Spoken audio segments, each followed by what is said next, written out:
Hey boys, coming at you live with an update video for my channel.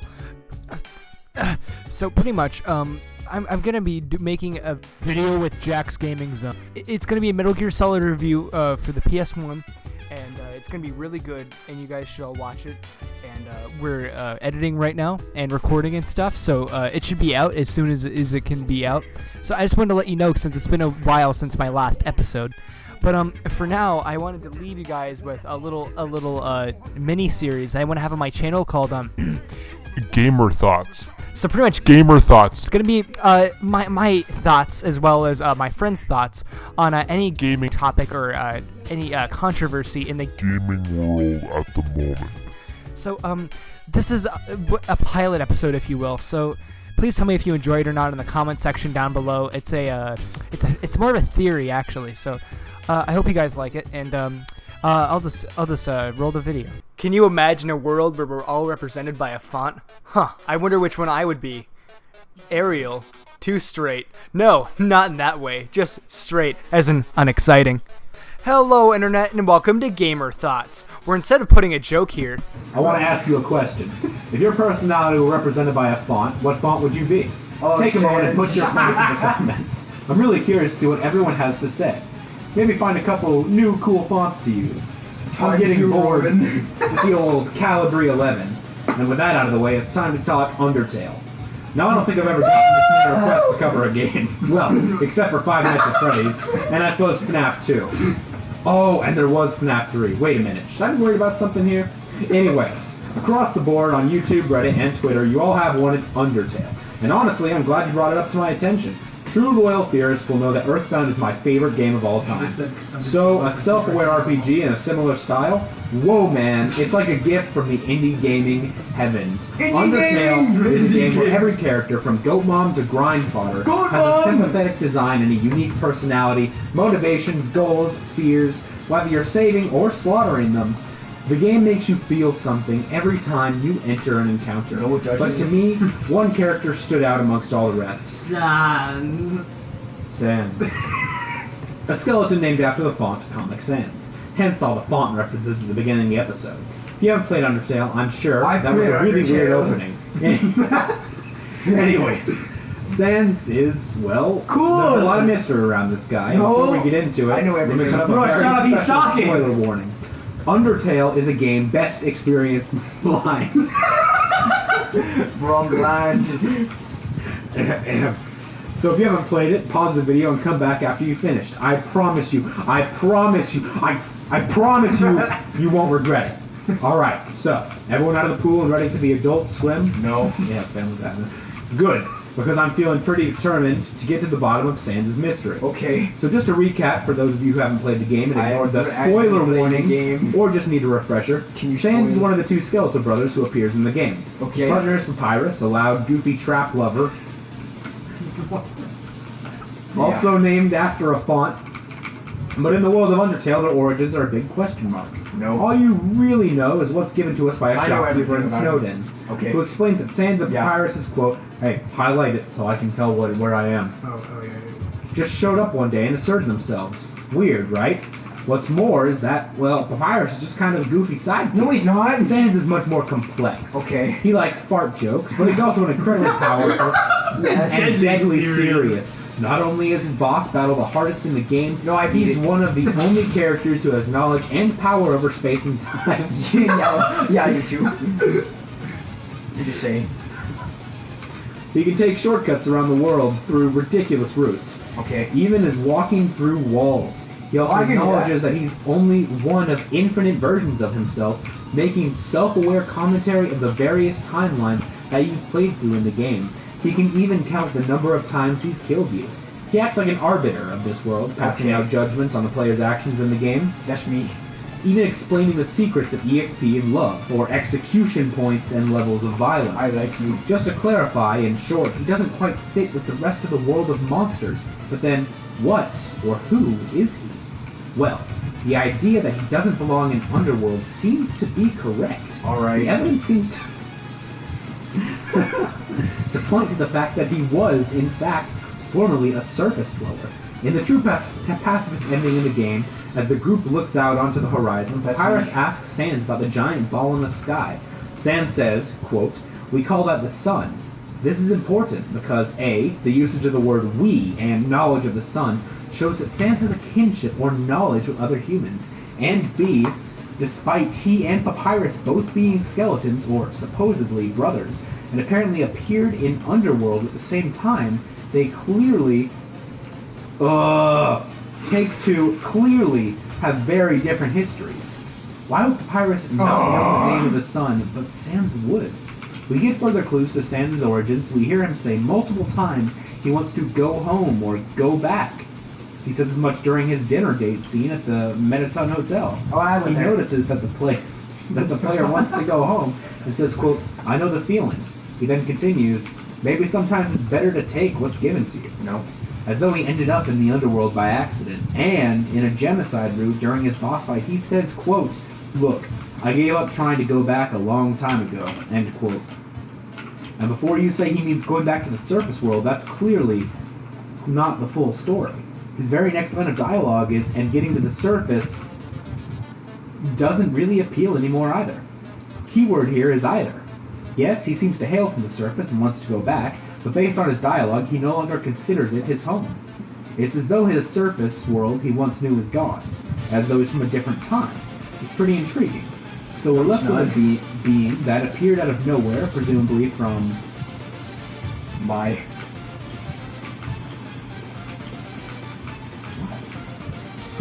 the human surface, but from a different time period, who seemingly has the power to teleport.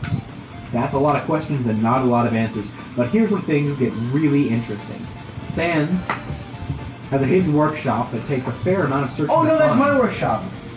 You could say it takes a lot of determination to unlock. That's an Undertale joke, like what? Dude, that was epic. Anyways, obligatory determination references aside, as you start to look...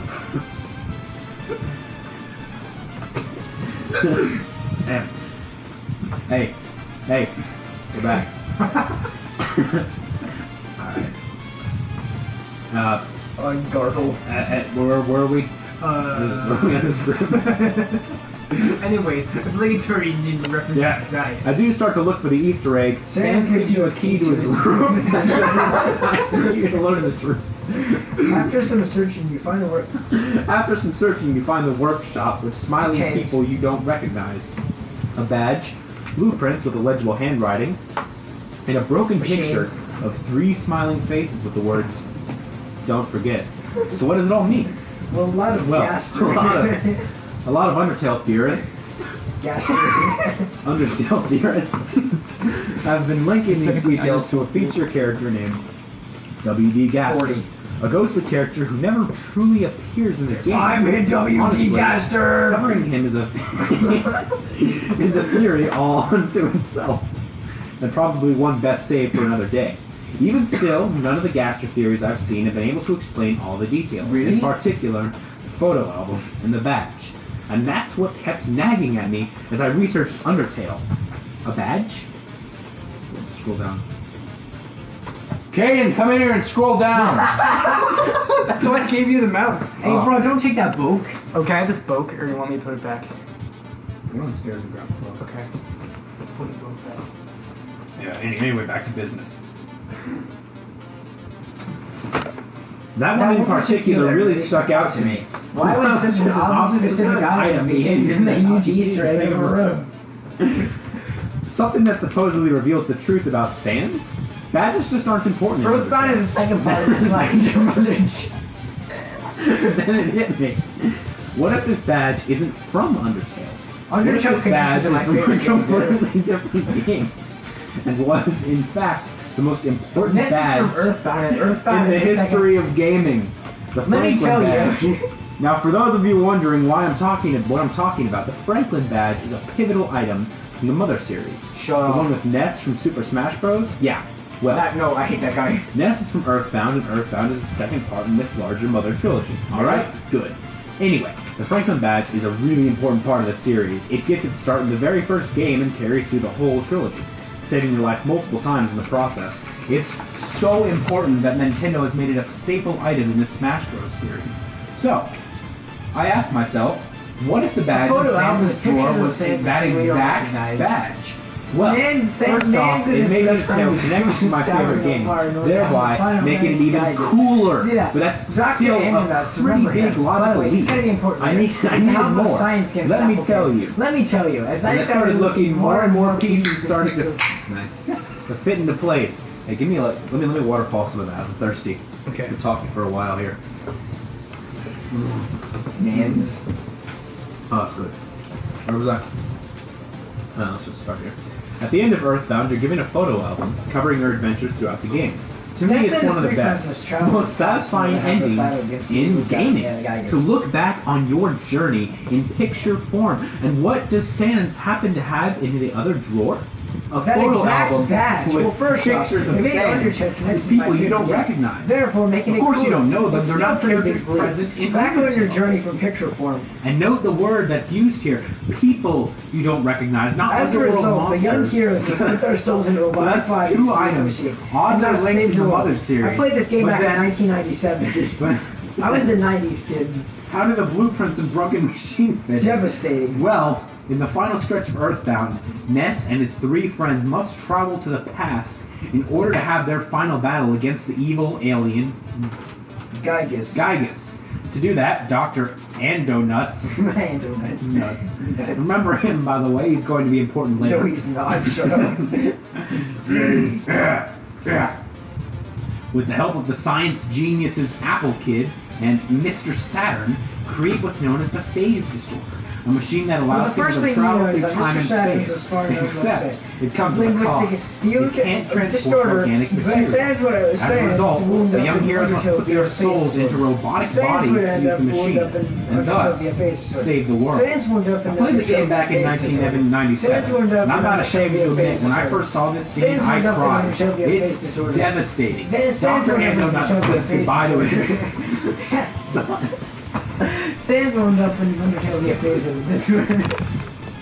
These characters you've grown to love and care about are suddenly promising to sacrifice their Sans. lives. You ruined it. You scrolled. I was reading the script that I wrote. Oh God, where are we? Dr. Andonut says goodbye to his son. No! These characters you've grown to love and care about are suddenly promising to sacrifice their lives. For all they know, there is no possibility of them being able to come back home. It's this incredibly dark departure in the final moments of what was otherwise a fun, quirky, and colorful RPG. Yes. So what does all of this have to do with Undertale? Nothing. A lot, actually. No! The first thing you need to know is that Mr. Saturn. Saturns are known for their, let's say, unique linguistic style. Shut up. I'm Videos. talking here. That would explain the illegible handwriting on the blueprints. And the machine? I think a broken phase disorder is behind that curtain. Now that may seem like a stretch, but it actually explains a lot. If Sans wound up in Undertale via phase disorder, it If Sans could wound up provide a in Undertale reason via for phase why he's a disorder. skeleton. He used the machine as organic matter And suffer the consequences. Not killing him. Not returning killing at him. least a part Returning of at least a part of- Apple Kid at the end of Earthbound. He's blown away at the He used the machine as organic matter and suffered the consequences. Not killing him, but Undertale. turning at least a part of him into a pile of bones. Sans. That could also explain why Sans has given up hope for going home.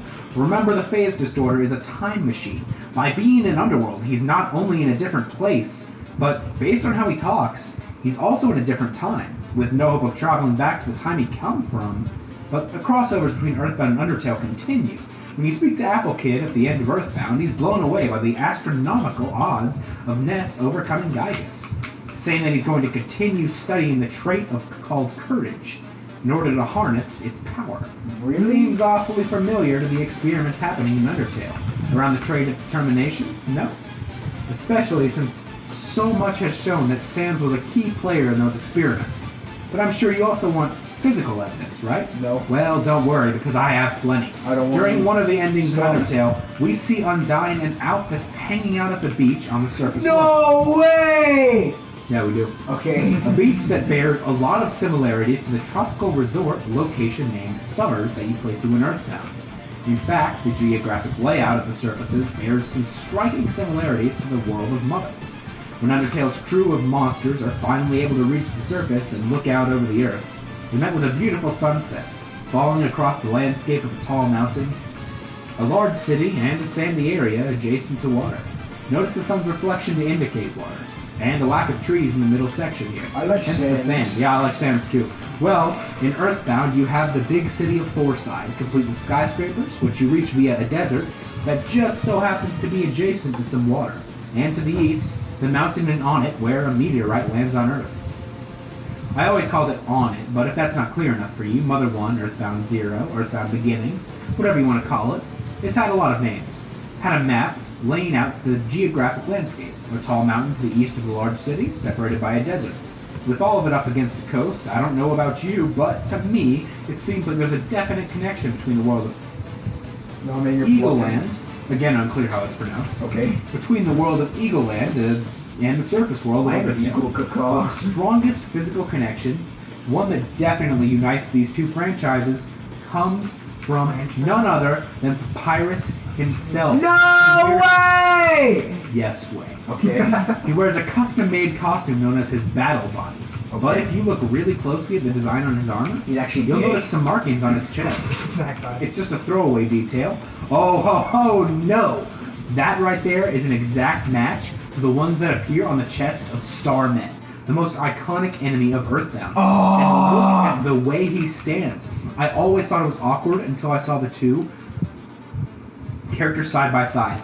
Papyrus's curved arm and hand is a direct match to the curved arms of the Starman in the Mother series. Ah! And so, we have some incredibly strong proof that the Earthbound series is somehow connected to the Undertale world. No Which way. brings us back to our initial question. Really? Who is Sans? Me. Well, what if we took one final step and said that Sans happened to be Ness from Earthbound? Sent to a phase disorder during a test of courage, carrying the Franklin badge and his photo album and his trusty backpack.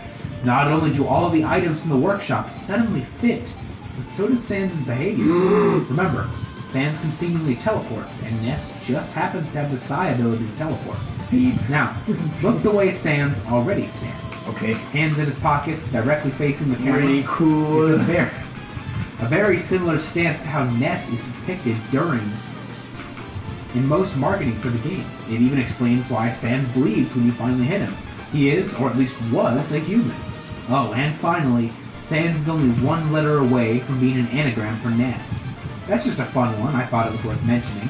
But if there was any doubt, we have to look no further than the creator's previous work. Okay. Toby Fox, Ready? You know me, God. the man behind Undertale, had previously worked on a Halloween hack for Earthbound. Toby But Chicken this Fox. just wasn't a simple reskin. The Halloween hack tells the tale of Dr. Ando Nuts Nuts. after the events of Earthbound. Remember, I pointed him out? He's the one who made the phase disorder. Wow. In Toby Fox's version of the story, we see that after Gygas's defeat, the souls of the kids never returned home. Instead, by going to the past to defeat Gygas, they create a new timeline we're stuck in. As a result, Jeff never reunites with his Jeff. father. He's named Jeff.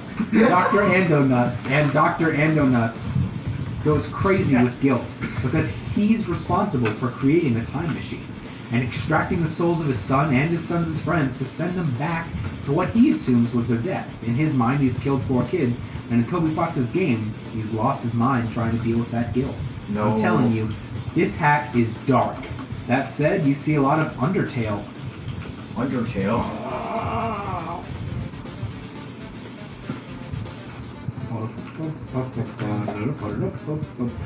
They're stuck in the path but with no hopes of getting home. Just like Sans, and in the hack, one character is oddly missing, with no explanation as to why. Ness. Presumably in this timeline, his soul is in a different place than his 3 friends. Which brings us back to Undertale. 3 faces with "Don't Forget" written on it, it's Ness, trying to remember his 3 friends. In short, Undertale is a continuation of Toby's version of Earthbound, with Alright. Ness never being able to get home, Are you sure? adopting the name Sans, and Okay. accompanied by Papyrus, a former Starman, Same. an alien force able to speak English and still equipped with his armor and signature posture. Without Yes. any knowledge of earthly things, like the sun, the pieces all just seem to fit. Now, all we need is an appearance from Porky, and we've got ourselves a true sequel. But hey, that's just a thought, a gamer thought. Thanks for watching.